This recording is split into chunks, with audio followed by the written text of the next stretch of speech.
Hello student, welcome to all of you. In this video we will discuss chemical bonding. Class 11 का chapter है chemical bonding और इसमें हम लोग देखेंगे कि कोई भी कंपाउंड आपस में कैसे कंबाइन करता है और वो कॉम्बिनेशन कितने टाइप का देखने को मिलता है। तो सबसे पहले हम लोगों को ये पता होना चाहिए कि ये केमिकल कॉम्बिनेशन क्यों होता है। ये चैप्टर बहुत ही इम्पॉर्टेंट है और ये पूरे क्लास 11 का एक अच्छा सा चैप्टर है। अगर आप इसको समझेंगे तो फिर आपको इनऑर्गेनिक केमिस्ट्री समझने में आसानी होगी। तो इसमें हमें देखना है कि ये केमिकल बॉन्डिंग क्यों होता है, क्यों केमिकल्स आपस में कंबाइन करते हैं। तो आपको एक सिंपल फंडा यहाँ पे पता होना चाहिए कि जब भी कोई सिस्टम जिसकी एनर्जी ज़्यादा होती है वो कभी भी स्टेबल नहीं रहेगा। ठीक है, अगर आपके जेब में ज़्यादा पैसे हैं तो आप एक जगह पे नहीं रहेंगे, उसको वेस्ट करने के लिए, उसको खर्च करने के लिए आप इधर उधर एक्टिव बने रहेंगे। तो उसी तरह सिस्टम भी होता है। अगर उस सिस्टम के पास एनर्जी ज़्यादा है तो उस एनर्जी को रिड्यूस करने के लिए, उस एनर्जी को कम करने के लिए वो प्रयास करता है, एफर्ट लगाता है। तो इसी तरह जो सिस्टम है स्टेबल कब होता है, जब उसकी पोटेंशियल एनर्जी जो है वो कम हो जाएगी। ठीक, तो यहाँ पे केमिकल आपस में कंबाइन क्यों करते हैं, तो आप कह सकते हैं कि एटम आपस में कंबाइन या केमिकल आपस में कंबाइन इसलिए करते हैं क्योंकि वो अपनी पोटेंशियल एनर्जी को कम करना चाहते हैं। ये एक तरह से मॉडर्न डेफिनीशन हो गया कि क्यों एटम आपस में कंबाइन करते हैं। तो आप कह सकते हैं कि वो अपनी पोटेंशियल एनर्जी को रिड्यूस करने के लिए, पोटेंशियल एनर्जी को कम करने के लिए कंबाइन करते हैं, क्योंकि अगर एनर्जी कम हो जाएगा तो सिस्टम क्या हो जाएगा, स्टेबल हो जाएगा। ठीक है, तो यहाँ पे हमें पढ़ना है वैलेंसी का इलेक्ट्रॉनिक कॉन्सेप्ट। ठीक है, इलेक्ट्रॉनिक थ्योरी ऑफ वैलेंसी। तो वैलेंसी क्या होता है आप प्रीवियस क्लासेस में भी पढ़े हुए हैं। तो यहाँ हम लोग अपने लेक्चर को स्टार्ट करेंगे इलेक्ट्रॉनिक कॉन्सेप्ट ऑफ वैलेंसी से।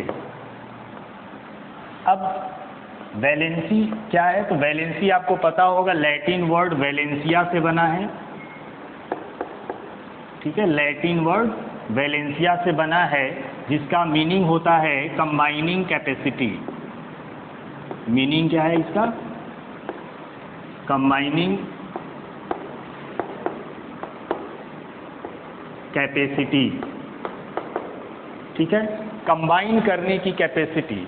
अब ये वैलेंसी जो शुरू में स्टार्टिंग में जो डेफिनीशन इसका दिया गया वो हाइड्रोजन के रिस्पेक्ट में दिया गया, यानी जिस एलिमेंट के साथ जितना हाइड्रोजन ऐड होगा, जितना हाइड्रोजन लगा रहेगा, वो नंबर ऑफ हाइड्रोजन उसकी वैलेंसी को रिप्रेजेंट करेगा। जैसे अमोनिया में, अगर अमोनिया में नाइट्रोजन की वैलेंसी की बात करें, वैलेंसी ऑफ नाइट्रोजन, तो आप देखेंगे कि नाइट्रोजन के साथ 3 हाइड्रोजन अटैच है, तो नाइट्रोजन की वैलेंसी क्या हो गया, 3 हो गया। उसी तरह CH4 में कार्बन की वैलेंसी की बात किया जाए तो कार्बन की वैलेंसी कितना हो जाएगा, 4 हो जाएगा। लेकिन ये कॉन्सेप्ट हर जगह सही नहीं था। ठीक है, कुछ ऑक्सीजन को देख के भी ऑक्सीजन के नंबर ऑफ एटम में 2 से मल्टीप्लाई करने पे जो नंबर मिलता है वो भी वैलेंसी को रिप्रेजेंट करता है, जैसे HgO। ठीक है, इसमें बात करें वैलेंसी ऑफ Hg मरकरी है यहाँ पे, वैलेंसी ऑफ मरकरी अगर देखा जाए तो आप देख रहे हैं कि यहाँ ऑक्सीजन के कितने एटम हैं, 1, और इसमें 2 से आपको मल्टीप्लाई करके बताना है कि इसकी वैलेंसी कितना होगा। यानी जो भी एलिमेंट जिसके साथ ऑक्सीजन अटैच है, नंबर ऑफ ऑक्सीजन में 2 से मल्टीप्लाई करने पर उस एटम का या एलिमेंट का हमें वैलेंसी यहाँ से पता हो जाता है। तो यही इलेक्ट्रॉनिक कॉन्सेप्ट, ये क्लासिकल कॉन्सेप्ट है एक तरह से। ठीक है, अब हम लोग इलेक्ट्रॉनिक कॉन्सेप्ट की तरफ बढ़ेंगे और इलेक्ट्रॉनिक कॉन्सेप्ट देने का जो काम था वो कॉसेल और लुईस साइंटिस्ट थे। ये वैलेंसी का कॉन्सेप्ट हमने जो बताया ये क्लासिकल कॉन्सेप्ट है। ठीक है, अब इलेक्ट्रॉनिक कॉन्सेप्ट किसने दिया था, तो इलेक्ट्रॉनिक कॉन्सेप्ट कॉसेल एंड लुईस। ठीक है। कॉसेल एंड लेविस ये साइंटिस्ट थे और इन्होंने इलेक्ट्रॉनिक कॉन्सेप्ट ऑफ वैलेंसी के बारे में बात किया था और ये करीब 1916 में इन्होंने ये कॉन्सेप्ट दिया था, ठीक है। इसका जो फर्दर एक्सप्लेनेशन यानी इस कॉन्सेप्ट को कंप्लीट करने का काम एक और साइंटिस्ट आए और उन्होंने किया, जिनका नाम था लैंगम्यूर, ठीक है। लैंगम्यूर ने इस कॉन्सेप्ट को कंप्लीट किया, ठीक। लैंगम्यूर ने इस कॉन्सेप्ट को कंप्लीट किया और ये कॉन्सेप्ट को कंप्लीट किया कब? इन्होंने 1919 में इस कॉन्सेप्ट को कंप्लीट किया। अब इसमें जो पॉइंट्स उन्होंने कहे थे उसके मेन पॉइंट जो है उसको हम लोग एक एक करके डिस्कस कर लेते हैं। ये पॉइंट ये चांसेस कम है कि वो आपसे पूछा जाए, तो इसके मेन पॉइंट कौन से हैं? किसके main point? Electronic concept of valency के। ये जो कॉन्सेप्ट हमने बताया कि जिसमें नंबर ऑफ हाइड्रोजन एटम देख के हम वैलेंसी बताते थे एलिमेंट की, या जितने भी ऑक्सीजन एटम जुड़ा है उसमें 2 से मल्टीप्लाई करके जो वैलेंसी बताते थे, ये एक क्लासिकल कॉन्सेप्ट था, ठीक। अब इस क्लासिकल कॉन्सेप्ट से हम लोग किधर बढ़े? इलेक्ट्रॉनिक कॉन्सेप्ट की तरफ, ठीक है।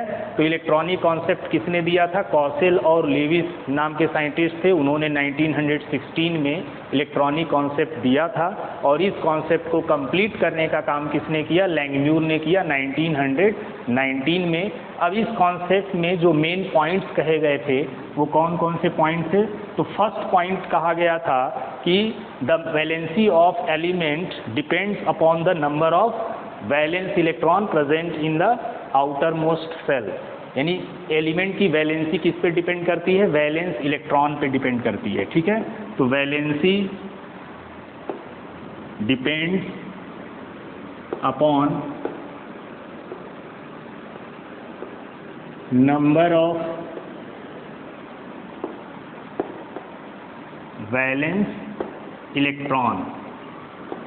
किसी भी एटम के आउटर मोस्ट सेल में जो नंबर ऑफ इलेक्ट्रॉन होता है उसको वैलेंस इलेक्ट्रॉन कहते हैं। जैसे अगर हम सोडियम की बात करें तो सोडियम में 11 इलेक्ट्रॉन है और इसका electronic configuration 1s2 2s2 2p6 3s1। अब आप देख रहे हैं कि इसका वैलेंस इलेक्ट्रॉन या आउटर मोस्ट सेल कौन सा है? ये है। अब इसमें वैलेंस इलेक्ट्रॉन कितने हैं? तो 1 इलेक्ट्रॉन है इसके अंदर। तो अगर सोडियम के वैलेंसी की बात होगी तो इसके वैलेंस सेल में 1 इलेक्ट्रॉन है तो इसका वैलेंसी क्या होगा? 1 होगा, ठीक। तो इसी तरह इस पॉइंट में ये कहा गया कि valency depends upon number of valence electron. जितना ज़्यादा वैलेंस इलेक्ट्रॉन होगा एलिमेंट के पास वो वैलेंसी उतना उसकी होगी, ठीक। उसके बाद ये बताया गया कि the electronic structure of all inert gases is very stable. Electronic structure of all inert gases is very stable. यानी इनर्ट गैसेज जितने भी हैं उनका इलेक्ट्रॉनिक स्ट्रक्चर कैसा होता है? बहुत ही ज़्यादा स्टेबल होता है। अब इनर्ट गैसेज में कौन कौन सी गैसेज हैं? हीलियम है, ठीक है, यहाँ हम लिख दे रहे हैं helium, neon, argon, krypton, xenon और रेडॉन, ये सब इनर्ट गैसेज हैं। और ये इनर्ट गैसेज की वैलेंस इनका आउटर मोस्ट सेल क्या होता है? स्टेबल होता है, फुलफिल होता है, ठीक है। हीलियम में केवल 2 इलेक्ट्रॉन होता है, बाकी इन सभी के लास्ट में कितने इलेक्ट्रॉन्स होते हैं? 8 इलेक्ट्रॉन्स होते हैं। जैसे नियॉन में 2 और 8 हो गया, ठीक है, 2 8 और 8 हो गया इसके अंदर। उसी तरह क्रिप्टॉन की बात किया जाए तो क्रिप्टॉन में हो गया 2 8 18 8। फिर उसके बाद जेनॉन में 2 8 18 18 8। फिर रेडॉन में हो जाएगा 2 8 18 32 18 8, ठीक। तो इस तरह इनका एटॉमिक नंबर कितना है? 86 है रेडॉन का एटॉमिक नंबर, ठीक है। उसके बाद अगर जेनॉन का देखा था, जेनॉन का एटॉमिक नंबर कितना है, इसका एटॉमिक नंबर 50। अब देखिए यहाँ से एटॉमिक नंबर आप निकाल भी सकते हैं, यहाँ 8 प्लस करेंगे आप, फिर यहाँ से यहाँ, फिर नियॉन का 10 हो गया, 8 इसका 2 है, 2 में इसका करोगे 10 हो जाएगा, ठीक। फिर उसके बाद 8 प्लस कर दो, 18 हो जाएगा, यहाँ 8 प्लस करना है, फिर यहाँ से यहाँ 18 प्लस करना है, तो ये 36 हो गया, फिर 18 प्लस करना है, 54 हो गया, ठीक। और फिर यहाँ 32 प्लस करना है, तो 32 प्लस करेंगे तो कितना हो जाएगा, ये 86 हो जाएगा। तो ये इनका एटॉमिक नंबर है। और आप देख रहे हैं कि इन सभी के लास्ट में क्या आ रहा है, वैलेंस सेल में 8 इलेक्ट्रॉन देखने को मिल रहा है, हीलियम को छोड़ के, ठीक है, except helium. They all inert gases contain 8 electron in their valence shell. तो यही यहाँ पे कहा गया है इलेक्ट्रॉनिक कॉन्सेप्ट ऑफ वैलेंसी में कि electronic structure of all inert gases is very stable.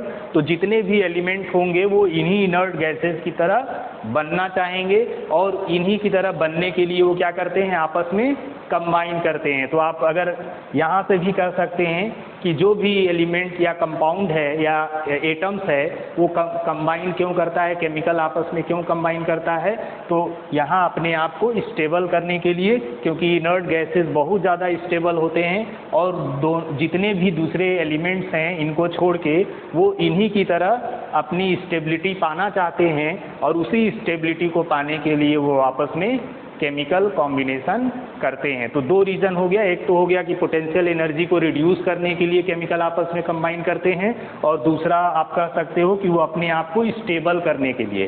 तो स्टेबल करने का मतलब भी वही है, स्टेबल कब होगा, जब सिस्टम की एनर्जी लोअर होगी, ठीक है। अगर ज़्यादा एनर्जी होगी तो सिस्टम कभी स्टेबल होगा नहीं। तो वही मेन रीज़न है। अब आप उसको ऐसे समझिए या उस तरह से समझिए।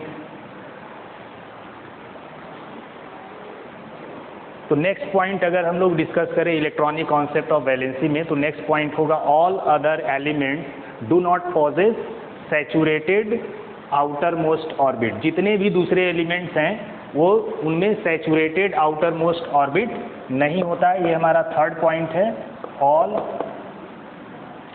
Other elements do not possess saturated orbit. जैसे इनर्ट गैसेज में ऑर्बिट सैचुरेट होता है, यानी 8 इलेक्ट्रॉन होते हैं हीलियम को छोड़ के, उसी तरह दूसरे एलिमेंट के अंदर ऐसा नहीं होता है। जैसे अगर हम देखें यहाँ पे पोटेशियम की 19 इसमें अंदर इलेक्ट्रॉन है, 2 8 8 1। अब आप देखिए 10 18 19, तो लास्ट में आपको दिख रहा है 1 इलेक्ट्रॉन है, ठीक है। तो ये अपने लास्ट में क्या करना चाहेगा, 1 इलेक्ट्रॉन 8 इलेक्ट्रॉन करना चाहेगा। अब 1 इलेक्ट्रॉन करने के लिए, इसको 8 इलेक्ट्रॉन करने के लिए 7 इलेक्ट्रॉन तो कोई देगा नहीं, तो फिर ये अपना इलेक्ट्रॉन डोनेट कर देगा और इस तरह इसके ऊपर 1 प्लस चार्ज आ जाएगा, क्योंकि 1 इलेक्ट्रॉन इसने अपना दिया है किसी को। अब ये 18 इलेक्ट्रॉन हो गए, 2 8 और 8, ये कन्फिग्रेशन हो गया। अब आप देख रहे हैं कि यहाँ लास्ट में 8 इलेक्ट्रॉन हो गया इसके पास, तो इस तरह ये स्टेबल हो जाएगा, ठीक। तो यही कहा गया है इसमें कि all other elements do not possess saturated orbit.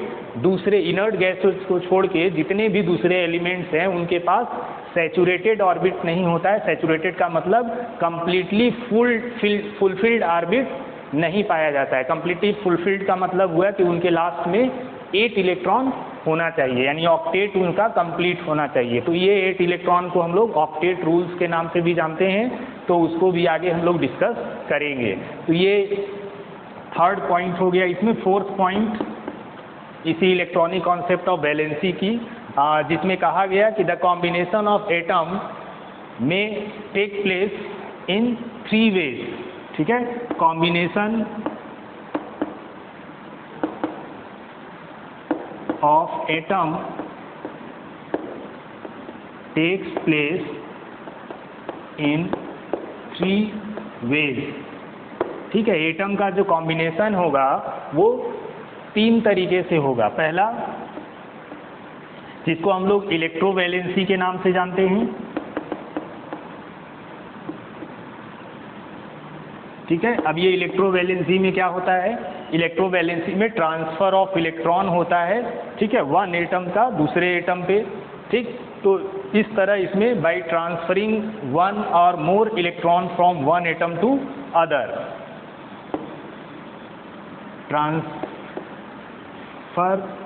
Transferring of electron, ठीक। एक एटम से दूसरे एटम पे इलेक्ट्रॉन का ट्रांसफ़र किया जाता है और उसकी वजह से जो कॉम्बिनेशन देखने को मिलता है उसको हम लोग इलेक्ट्रोवैलेंसी के नाम से जानते हैं।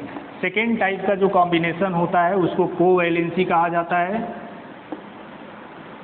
अब इसमें क्या होता है, sharing of electron, electron share किया जाता है, ठीक है। एक एटम का इलेक्ट्रॉन दूसरे एटम के साथ शेयर किया जाता है और इस तरह दोनों एक दूसरे से केमिकली कंबाइन करते हैं, ठीक है। इसमें क्या होता है, इसमें एक एटम अपना इलेक्ट्रॉन देता है और दूसरा ले लेता है, यानी दोनों के इलेक्ट्रॉन ट्रांसफ़र हो जाते हैं। जैसे अगर मान लीजिए इसके ऊपर चार्ज है, कैल्शियम के ऊपर 2+ चार्ज है, ठीक है, और यहाँ पे क्लोराइड के ऊपर -1 चार्ज है, 1- है। तो अब देखिए ये चार्ज और ये दोनों चार्ज एक दूसरे के तरफ ट्रांसफ़र हो जाएंगे और ये बन जाएगा CaCl2, ठीक है, आयनिक बॉन्ड बन जाएगा इसमें। अब ये कैटायन और एनायन जो है वो कैसे फॉर्म होते हैं, तो उसके लिए हम लोग पढ़ते हैं, जिसमें लैटिस एनर्जी, यानी ये जो कैटायन एटम्स होते हैं उनको पहले हम गैसियस आयंस में चेंज करते हैं और फिर वो गैसियस आयंस आपस में केमिकली कंबाइन करते हैं, क्योंकि गैसियस स्टेट में जो एलिमेंट्स या आयंस होते हैं वो ज़्यादा अनस्टेबल होते हैं और अनस्टेबल होने की वजह से वो आपस में जल्दी से कंबाइन करके एक सॉलिड फॉर्म स्ट्रक्चर बनाते हैं। जैसे अगर हम बात करें यहाँ पे सोडियम आयन, ये गैसियस स्टेट में है, और क्लोराइड आयन ये भी गैसियस स्टेट में है। अब ये दोनों मिलेंगे तो क्या बनाएंगे, NaCl बनाएंगे और वो सॉलिड NaCl बनेगा।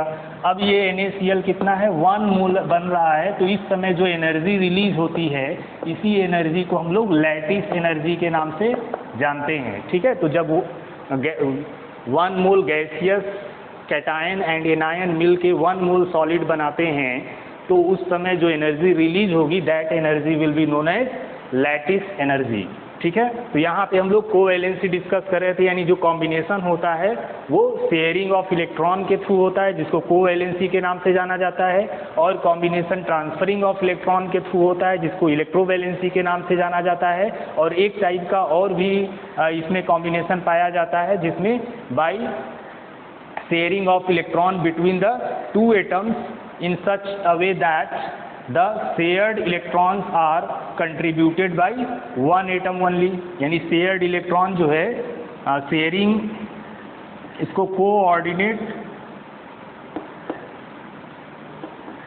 वैलेंसी के नाम से जानते हैं, ठीक है, coordinate valency.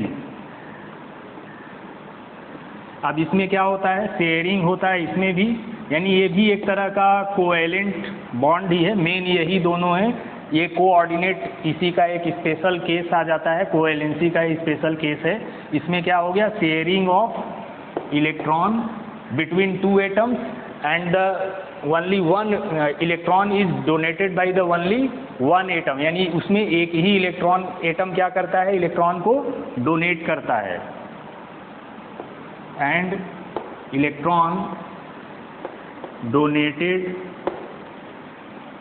by only 1 atom, ठीक है, जिसमें इलेक्ट्रॉन केवल एक ही एटम के द्वारा डोनेट किया जाता है। तो इस तरह जो वहाँ पे कॉम्बिनेशन देखने को मिलता है उसको हम लोग कोऑर्डिनेट वैलेंसी के नाम से जानते हैं। तो ये इलेक्ट्रॉनिक कॉन्सेप्ट है वैलेंसी का। अब हम लोग आगे इसमें नेक्स्ट टॉपिक डिस्कस करेंगे। तो अब इलेक्ट्रॉनिक कॉन्सेप्ट ऑफ वैलेंसी को जानने के बाद हम लोग देख लेते हैं कि इलेक्ट्रोवैलेंट बॉन्ड या आयनिक बॉन्ड क्या होता है। आयनिक बॉन्ड जिसको इलेक्ट्रोवैलेंट बॉन्ड के नाम से भी जाना जाता है।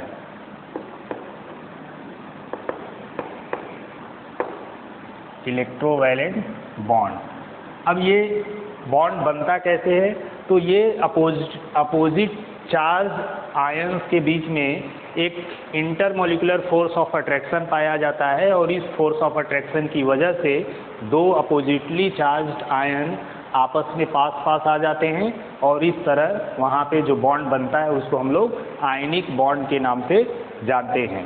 ठीक है, तो ये एक स्पेशल टाइप का बॉन्ड है जिसमें दो oppositely charged ions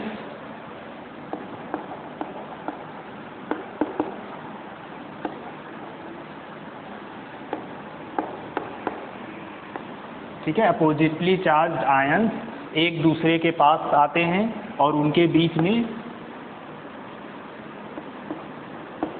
force of attraction पाया जाता है। इंटरमॉलिक्यूलर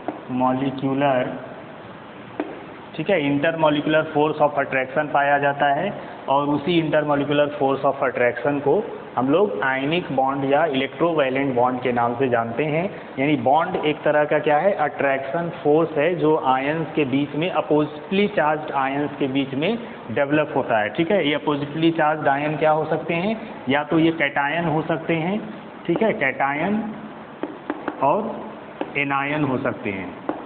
ठीक, कैटायन का मतलब जैसे A+ हो गया, एनायन का मतलब B- हो गया। ठीक है, यानी माइनस चार्ज रहेगा, ठीक, या प्लस चार्ज रहेगा। तो इस तरह के स्पीसीज को कैटायन कहते हैं और इस तरह जो स्पीसीज दिखेंगे उनको एनायन कहा जाता है। तो इसी तरह कैटायन और एनायन के बीच में जो इंटरमॉलिक्यूलर फोर्स ऑफ अट्रैक्शन पाया जाता है, that attraction will be known as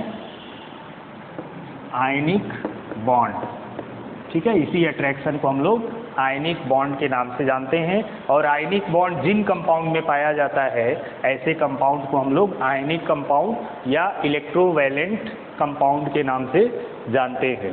ठीक है, अब ये इलेक्ट्रोवैलेंट कंपाउंड का एग्जाम्पल हमें प्रैक्टिस करना है यहाँ पे। तो जैसे अगर हम लोग NaCl का फॉर्मेशन देखें तो NaCl का फॉर्मेशन क्या हो, कैसे होगा, इसमें सोडियम है, सोडियम का इलेक्ट्रॉनिक कन्फिग्रेशन करेंगे तो क्या आएगा, 1s2 2s2 या चलिए 1 2 में ही कर 2 8 1 और क्लोरीन का 17 इलेक्ट्रॉन होता है, 2 8 और 7। तो अब आप देख रहे हैं कि यहाँ सोडियम को अपने लास्ट में 8 इलेक्ट्रॉन करने के लिए 1 इलेक्ट्रॉन क्या करना होगा, इसको अपना 1 इलेक्ट्रॉन डोनेट करना होगा और इसको 1 इलेक्ट्रॉन क्या करना होगा, एक्सेप्ट करना होगा। इसको अपना इलेक्ट्रॉन डोनेट करना है किसी को और इसको क्या करना है, एक्सेप्ट करना है। तो इस तरह सोडियम Na+ में चेंज हो गया और Na+ कैसे चेंज होगा, ये 1 इलेक्ट्रॉन अपना किसी को डोनेट कर दिया और इसका कन्फिग्रेशन हो गया 2 8। अब ये स्टेबल हो गया। उसी तरह क्लोराइड 1 इलेक्ट्रॉन लिया और इसका कन्फिग्रेशन हो गया 2 8 2 8 8। ठीक है, ये 1 इलेक्ट्रॉन लिया और ये स्टेबल कन्फिग्रेशन पा लिया, 8 इलेक्ट्रॉन अपने आउटर मोस्ट सेल में कर लिया। तो इस तरह अब यहाँ पे क्या होगा कि सोडियम के पास 1 इलेक्ट्रॉन है, ठीक है, सोडियम के पास 1 इलेक्ट्रॉन है और वो 1 इलेक्ट्रॉन अपना देना चाहता है। ठीक, बैलेंस सेल के इलेक्ट्रॉन को यहाँ पे हम दिखा रहे हैं और क्लोरीन के पास 7 इलेक्ट्रॉन है। अब ये 1 इलेक्ट्रॉन लेना चाहता है तो इस तरह सोडियम अपना इलेक्ट्रॉन इस क्लोरीन को दे देगा। अब सोडियम के ऊपर प्लस चार्ज आ गया और क्लोरीन के ऊपर निगेटिव चार्ज आ गया। ठीक है, अब इस तरह इनके बीच में एक फोर्स ऑफ अट्रैक्शन डेवलप हो जाएगा और इसी फोर्स ऑफ अट्रैक्शन को हम लोग क्या कहेंगे, आयनिक बॉन्ड कहेंगे। अब ये आयनिक बॉन्ड बन गया तो अब ये कंपाउंड NaCl के नाम से जाना जाएगा, सोडियम क्लोराइड के नाम से। ठीक है, और इस तरह इसके बीच में आप देख रहे हैं कि दो अपोजिटली चार्ज आयंस हैं और इनके बीच में जो फोर्स ऑफ अट्रैक्शन डेवलप हुआ उसको हम लोग आयनिक बॉन्ड के नाम से जान रहे हैं। आयनिक बॉन्ड के अनदर एग्जाम्पल देख लेते हैं, जैसे मैग्नीशियम ऑक्साइड। ठीक है, मैग्नीशियम ऑक्साइड में आप देख रहे हैं यहाँ मैग्नीशियम का एटॉमिक नंबर 12 होता है, 2 8 और 2। इसका कन्फिग्रेशन हो गया ऑक्सीजन का 2 और 6। ठीक है, अब ऑक्सीजन को 2 इलेक्ट्रॉन चाहिए और मैग्नीशियम को 2 इलेक्ट्रॉन डोनेट करना है। तो अब आप देखेंगे कि मैग्नीशियम अपना 2 इलेक्ट्रॉन डोनेट करेगा, तो इसके ऊपर ये 2 इलेक्ट्रॉन इसको निकालना है, तो जो वैलेंस शेल के इलेक्ट्रॉन है यही हम इसके आसपास दिखाएंगे इसके अराउंड में, ठीक है। तो इस तरह ये मैग्नीशियम के इलेक्ट्रॉन हो गया, और इस तरह ये ऑक्सीजन का इलेक्ट्रॉन है 1 2 3 4 5 6, ठीक। अब ऑक्सीजन को कितने इलेक्ट्रॉन चाहिए? ऑक्सीजन को 2 इलेक्ट्रॉन चाहिए, तो 1 इलेक्ट्रॉन इधर, ये ऐसे इलेक्ट्रॉन मैग्नीशियम अपना देगा इनको। अब यहाँ पे मैग्नीशियम इलेक्ट्रॉन दिया तो इसके ऊपर 2+ चार्ज आ गया, और ऑक्सीजन के ऊपर 2- चार्ज आ गया, क्योंकि ऑक्सीजन ने इलेक्ट्रॉन लिया है। तो अब जैसे ही ये चार्ज डेवलप हुआ वैसे ही इनके बीच में एक फोर्स ऑफ अट्रैक्शन लग जाएगा, और यही फोर्स ऑफ अट्रैक्शन फिर किस नाम से जाना जाएगा? यही आयनिक बॉन्ड के नाम से जाना जाएगा, जिसको हम लोग इलेक्ट्रोवैलेंट बॉन्ड के नाम से भी जानते हैं, और इस तरह MgO बन जाएगा, ठीक। नेक्स्ट एग्जाम्पल CaCl2 में समझते हैं कैसे इसमें आयनिक बॉन्ड देखने को मिलता है। तो यहाँ आप देख रहे हैं कि कैल्शियम है, कैल्शियम में 20 इलेक्ट्रॉन्स है, 2 8 और 8 2, ये इसका कन्फिग्रेशन होगा। और क्लोरीन में 17 इलेक्ट्रॉन है, 2 8 और 7 इसका कन्फिग्रेशन होगा। अब आप देख रहे हैं कि यहाँ नंबर ऑफ क्लोरीन एटम कितने हैं? 2 क्लोरीन एटम है, ठीक है। अब आप यहाँ पे बनाएंगे इसके कैल्शियम का वैलेंस इलेक्ट्रॉन 2 इलेक्ट्रॉन है इसके पास, और क्लोरीन के नंबर ऑफ एटम 2 हैं, और एक नंबर ऑफ एटम क्लोरीन के पास 7 इलेक्ट्रॉन है, तो 1 2 3 4 5 6 7, उसी तरह 1 2 3 4 5 6 7। अब ये अपना 1 इलेक्ट्रॉन इसको दिया, और दूसरा इधर से इलेक्ट्रॉन दिया। अब उसके पास कैल्शियम ने अपना 2 इलेक्ट्रॉन डोनेट किया है, तो इसके ऊपर 2+ चार्ज आ गया, और इस क्लोराइड के ऊपर माइनस चार्ज आया, और इसके भी ऊपर माइनस चार्ज आ गया, क्योंकि इसने कैल्शियम का इलेक्ट्रॉन लिया है। तो आप देख रहे हो यहाँ पे कि एक एलिमेंट अपना एक इलेक्ट्रॉन डोनेट करता है और दूसरा एक्सेप्ट करता है, ठीक है। अब यहाँ पे इसको हम दिखाएंगे कैल्शियम 2+ है। अब यहाँ पे 2 क्लोरीन एटम है, क्लोराइड आयन है, तो इस तरह इसको हम 2Cl- ऐसे लिख लेंगे, ठीक है। ये नंबर ऑफ आयन्स को रिप्रेजेंट कर रहा है ये 2, इसका कोई मतलब नहीं है, ये बताने के लिए है केवल कि कितने क्लोराइड आयन इसमें इन्वॉल्व हुए हैं। तो इस तरह आप देख रहे हैं यहाँ पे चार्ज डेवलप हो गया, तो इसके बीच में एक फोर्स ऑफ अट्रैक्शन भी डेवलप हो जाएगा, और इस फोर्स ऑफ अट्रैक्शन को हम लोग आयनिक बॉन्ड के नाम से जानेंगे। और इस तरह ये क्या बना लेगा?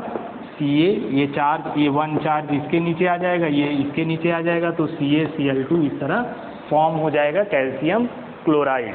अब ये जो बॉन्ड डेवलप हो रहा है ये पॉजिटिव निगेटिव चार्ज वाले आयंस के बीच में डेवलप हो रहा है इस तरह, इसलिए इस तरह के बॉन्ड को हम लोग पोलर बॉन्ड के नाम से भी जानते हैं। तो आयनिक बॉन्ड को पोलर बॉन्ड भी एक तरह से कह सकते हैं। वैसे कोवेलेंट बॉन्ड में भी पोलैरिटी की नेचर पोलर होने की नेचर पाया जाता है, तो वहाँ पे हम लोग डिस्कस करेंगे कोवेलेंट बॉन्ड के टाइप्स में।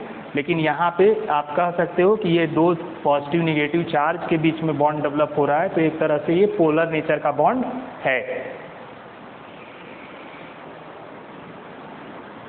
तो चलिए अब देख लेते हैं हम लोग कि आयनिक कंपाउंड के फिजिकल प्रॉपर्टीज़ क्या होते हैं। तो फिजिकल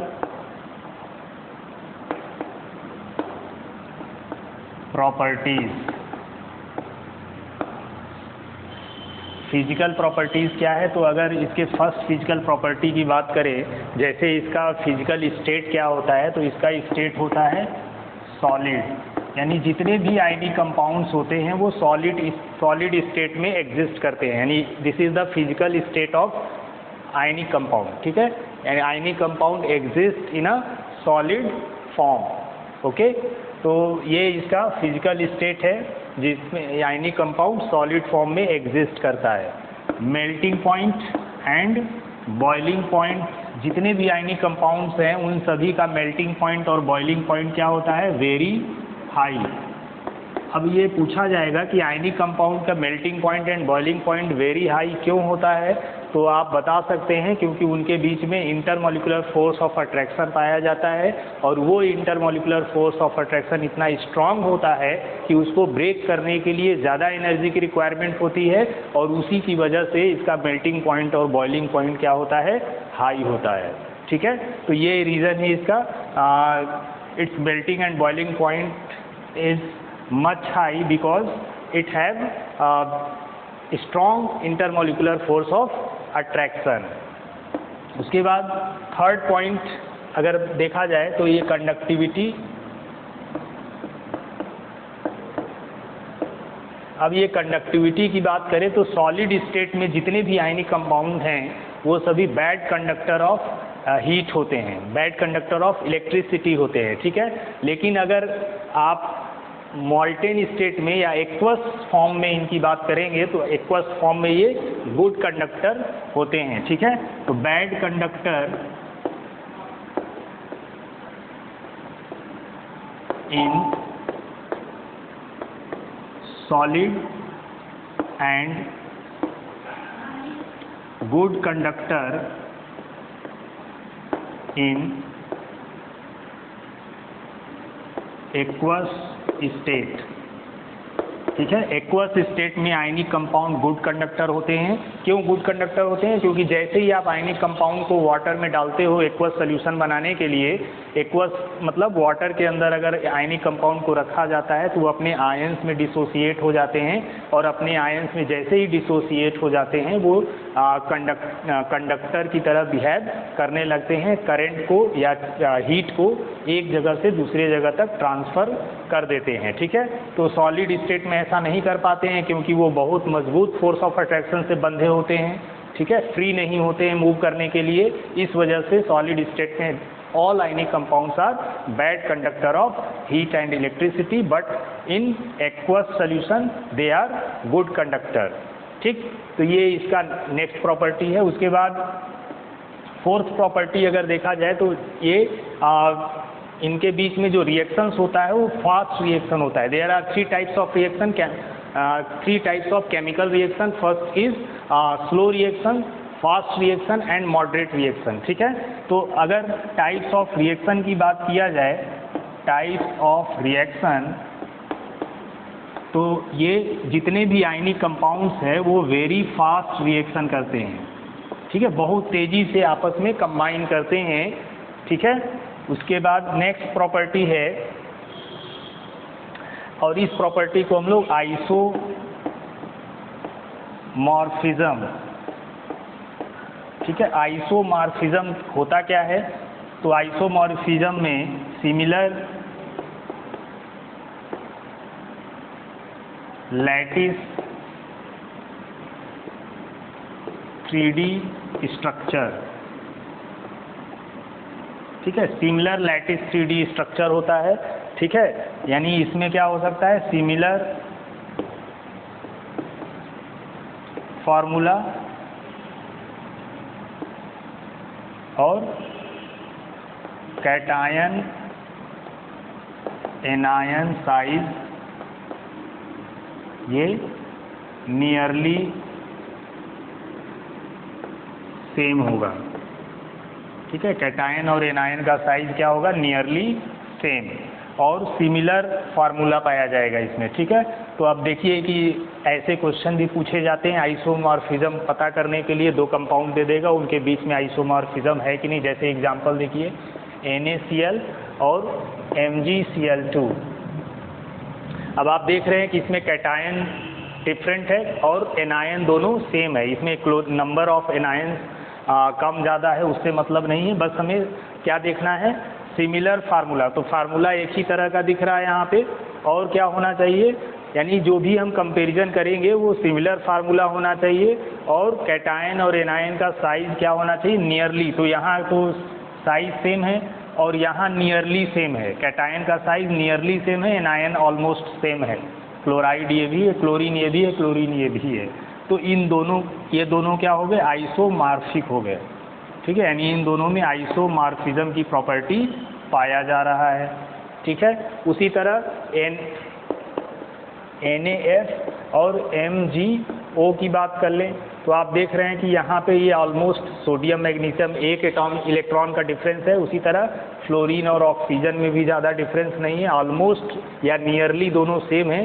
तो ये भी एक दूसरे के क्या कहलाएंगे? आइसोमॉर्फिज्म, यानी इनके अंदर भी आइसोमॉर्फिज्म की प्रॉपर्टी पाई जा रही है।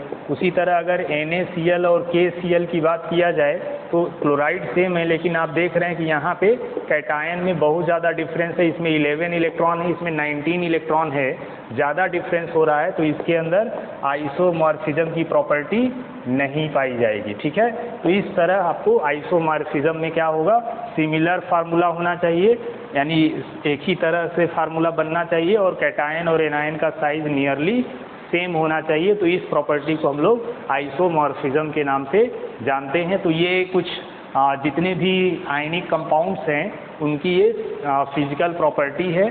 ठीक है, और ये प्रॉपर्टी आयनिक कंपाउंड रखते हैं। या फिजिकल प्रॉपर्टी चाहिए या केवल प्रॉपर्टीज़ ऑफ आयनिक कंपाउंड भी आप कह सकते हैं। फिजिकल स्टेट तो उसका हमने बताया कि वो सॉलिड स्टेट में ही एग्जिस्ट करता है, और इनके बीच में इंटरमोलिकुलर फोर्स ऑफ अट्रैक्शन क्या होता है, बहुत हाई होता है।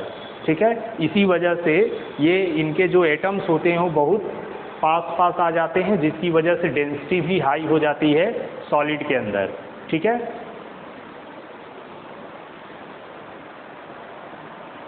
तो इस तरह अभी हमने देखा आयनिक बॉन्ड के बारे में। तो आयनिक बॉन्ड के बारे में आप कह सकते हैं कि इलेक्ट्रोपॉजिटिव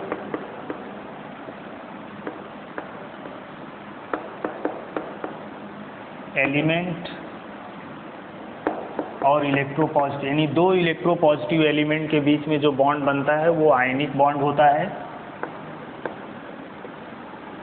सॉरी, इलेक्ट्रोपॉजिटिव और इलेक्ट्रोनिगेटिव एलिमेंट। ठीक है, इलेक्ट्रोपॉजिटिव और इलेक्ट्रोनिगेटिव एलिमेंट के बीच में बॉन्ड फॉर्म होता है, उसको हम लोग आयनिक बॉन्ड के नाम से जानते हैं। ठीक है, इसको आयनिक बॉन्ड कहते हैं। अब हम नेक्स्ट बॉन्ड जो पढ़ेंगे वो हमारा क्या होगा, कोवैलेंट बॉन्ड। कोवैलेंट बॉन्ड, अब ये कोवैलेंट बॉन्ड कैसे बनता है, तो कोवैलेंट बॉन्ड जो है वो दो इलेक्ट्रोनिगेटिव एलिमेंट के बीच में बनता है। इलेक्ट्रोनिगेटिव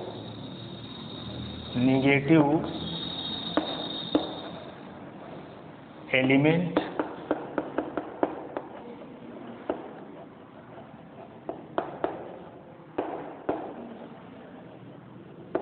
ठीक है, तो दो इलेक्ट्रोनिगेटिव एलिमेंट के बीच में जो बॉन्ड बनता है उसको हम लोग कोवैलेंट बॉन्ड कहते हैं।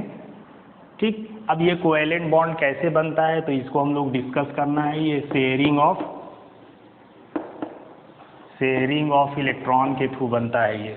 ठीक, तो यहाँ पे आयनिक बॉन्ड बनने के लिए दोनों एलिमेंट में से एक इलेक्ट्रोपॉजिटिव होना चाहिए और एक इलेक्ट्रोनिगेटिव होना चाहिए, यानी एक पे पॉजिटिव चार्ज होना चाहिए और दूसरे पे निगेटिव चार्ज होना चाहिए। तो इस तरह इसके बीच में जो बॉन्ड बनेगा उसको हम लोग आयनिक बॉन्ड के नाम से जानेंगे। ठीक है, और इसमें क्या देखने को मिलता है, इसमें इलेक्ट्रोनिगेटिव एलिमेंट यानी दोनों की जो इलेक्ट्रोनिगेटिविटी है वो लगभग सेम होना चाहिए। इसमें इलेक्ट्रोनिगेटिविटी में डिफरेंस होना चाहिए दोनों एलिमेंट के। ठीक है, यहाँ पे इलेक्ट्रोनिगेटिविटी लगभग सेम होता है दोनों का। तो इस तरह यहाँ पे जो बॉन्ड फॉर्म होगा शेयरिंग ऑफ इलेक्ट्रॉन की वजह से वो कोवैलेंट बॉन्ड के नाम से जाना जाएगा। और कोवैलेंट बॉन्ड जिन कंपाउंड में पाया जाएगा वो सभी कंपाउंड कोवैलेंट कंपाउंड कहलाते हैं। तो इस तरह यहाँ पे कैसे ये शेयरिंग होगा तो उसको भी अभी हम लोग समझेंगे।